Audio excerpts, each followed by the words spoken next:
I love how shamelessly CD Projekt Red is milking Geralt to hype up their card game. Half the launch trailer features him and he has top billing in the intro splash art. All that for what is essentially a cameo. I guess none can match the power of the legendary Geralt marketing card.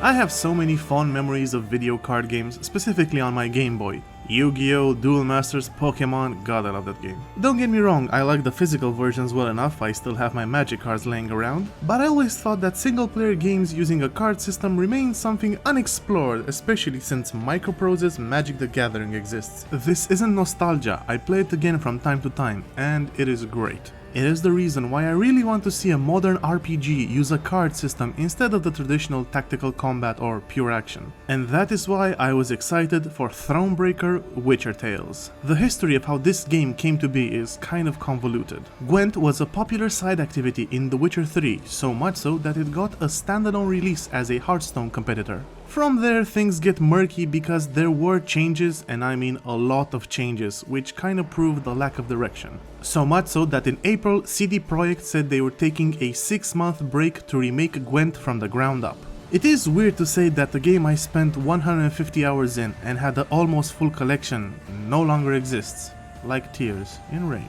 There was also a more interesting announcement in that the single-player adventure for Gwent was going to be a standalone RPG, sold separately. That is how we got Thronebreaker The Witcher Tales. A name which makes no sense now that I think about it. Shouldn't it be The Witcher Tales Thronebreaker, since this is about a particular tale and there are hints to be more? At any rate, the game combines the isometric view popularized by strategy games of old with a card system for combat resolution. There is a base and resource management aspect, but it is decidedly bare, thus making Thronebreaker closer to King's Bounty's single hero adventure rather than Heroes of Might and Magic's strategic focus. This isn't surprising given that a few minutes into the game and you will realize where all the budget went. Production value. The story of Queen Meve from the onset of the Second Nilfgaardian War all the way to its conclusion is brought to life with a level of detail and attention that I didn't think CD Projekt would commit. They are slowly taking away the mantle of polish masters from Blizzard. They really try to sell you on the epic moments that this card game has. Gabor! Meve cried out over the whirling wind. Have you bards here in Mahakam? Course, Your Grace! Then we shall give them good reason to compose this day,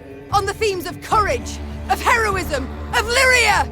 Gee up! And with that cry, the queen spurred her mount, grabbed a banner, and raising it high over her head, rushed headlong at the horrid swarm.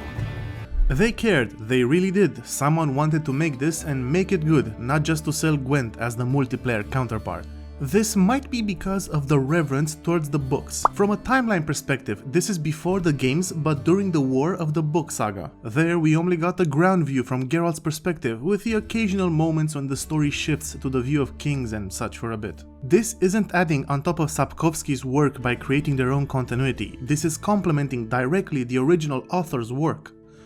They did it justice, to the point that Thronebreaker actually succeeds in parts where the Witcher games failed, namely the Scoia'tael and Nilfgaard. The Scoia'tael in the games tended to be more noble and freedom fighterish than you'd expect given their reputation. Their leaders would sling poetry, play music to introduce themselves, or have deep moments of introspection. Thronebreaker actually portrays them as the murderous terrorists that the setting builds them up to be. Whether you find their actions justifiable or not, I do think that there should be difficulty relating to them, given that while they may come from an oppressed background, their goal is one of genocide. We shall drive the ape men into the sea! This ties into the second point, Nilfgaard's presentation, similarly much more dark. In The Witcher 3, they were, simply put, too nice and honorable. Thronebreaker has them be the ruthless empire of the books. Was here just a week past. That was a mill. An inn. Out more than ashes now. And of the people, not a trace. Not even the bodies.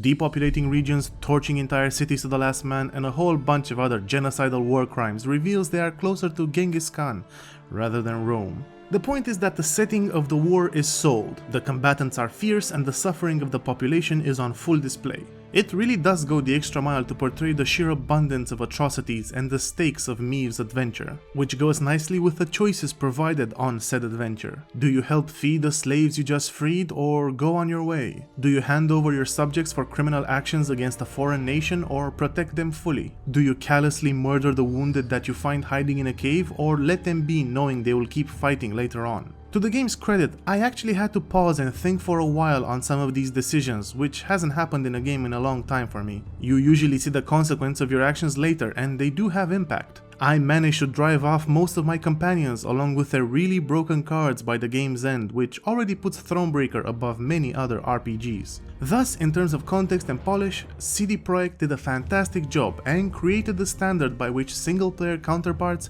to multiplayer digital games should be judged. Certainly put Hearthstone's adventures to shame, but since Blizzard doesn't make those anymore, perhaps I am being unfair. Unfortunately, that is only one half of the game, an excellent half no doubt, but I can't say the same for the other, the gameplay. The player gains gold, recruits, and the weirdly termed wood, which would have been better named supplies as a catch-all term for a logistical resource. These are either spent in story moments or to upgrade the camp, which mostly translates to the ability to make new cards. Besides that, there is a morale system which provides a mechanical link to the choices the player makes. Unhappy soldiers get a -1 modifier, while it is a +1 modifier for happy troops. All in all, it is pretty functional, if a little bare bones. The great issue here comes in the form of the encounter pacing, or rather how linear it is. Though it gives a great deal of narrative control, it also greatly hampers the ability of designers to work with a card system. You see, in those old games I mentioned before, there was a large degree of openness to fights, with the usual pattern being that each fight gave the player a unique card with the occasional shop to boost your collection. The result was, if you found a fight too hard, returning to it hours later was viable. Thronebreaker doesn't have that option. Resources must be spent to craft new cards, and the mostly linear map must be progressed by the player, no matter their choices. This all adds up to a difficulty level that is purposefully made facile. The sheer power that is given to the player cards means that there really are no hard choices. This is incredibly aggravating since deck building is one of the key focuses in Gwent, and Thronebreaker has almost none of it. The start is poor in terms of card choices, but when the game opens up, there are a myriad overpowered combos to discover. Combined with the 4 trinket cards that automatically begin in your hand, plus the fact that many fights are shortened to a single round, and you get 100% consistency with your broken combo of choice. This kills any excitement the card game aspect could have generated. And that hurts the game's atmosphere as well. All the production value poured into making Meve's adventure with her ragtag band is dragged down by this lackluster implementation of Gwent. The writing, the narrative, and the flow of the plot was interesting. The card game felt like a routine that had to be carried out to get to the next bit of the story, rather than working to amplify said story. No matter how much Meve might emote and inspire, you will still find your choice of broken combo to trivialize fights even on the hardest difficulty. Now, it seems that I'm harsh, but I wouldn't push this point so hard if I didn't know CDPR can do better.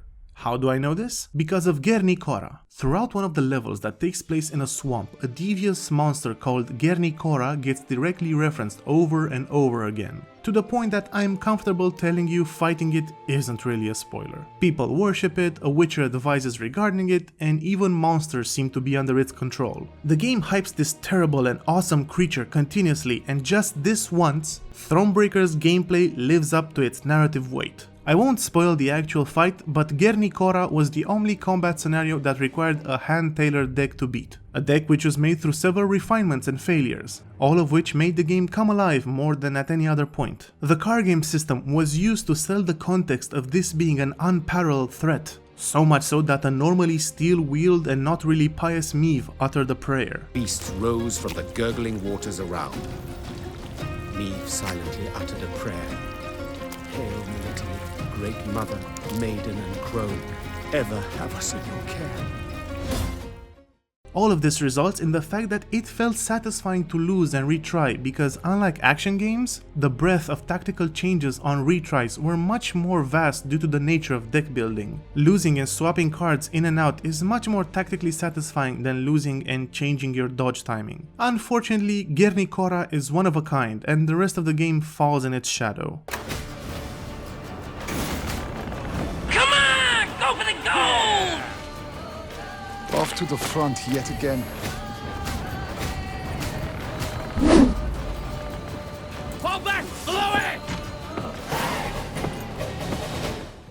They try here and there a few more times, but nowhere near with that level of success again. That being said, there is another element that helps Thronebreaker along besides the battle, namely puzzles. Though some are kind of phoned in and some are easy to break with solutions the designers clearly didn't anticipate, the good ones do wonders for the pacing. In some you play a mini stealth game, in others a memorization game, or even a reference to Hearthstone that turns into a full-blown homage. Excellent, now I can get screwed by Ragnaros in 2 different games. I hate you so much. I wouldn't say they ever reach the quality of the Magic the Gathering games, but that's a given since you are supposed to solve them quickly and keep the story moving in its linear fashion. Still, they are a far better way to spend your time rather than the entirely ignorable standard battles. And you know, thinking on it, with puzzles and atypical encounters being the gems here, I can only wonder, what is the purpose of Thronebreaker? Is it to introduce players to Gwent and hope they make the switch after ending the campaign? Hardly seems that way given that normal low-power Gwent rounds are won at a single-digit difference, and players don't even get introduced to the tactical advantage mechanic to balance who goes first.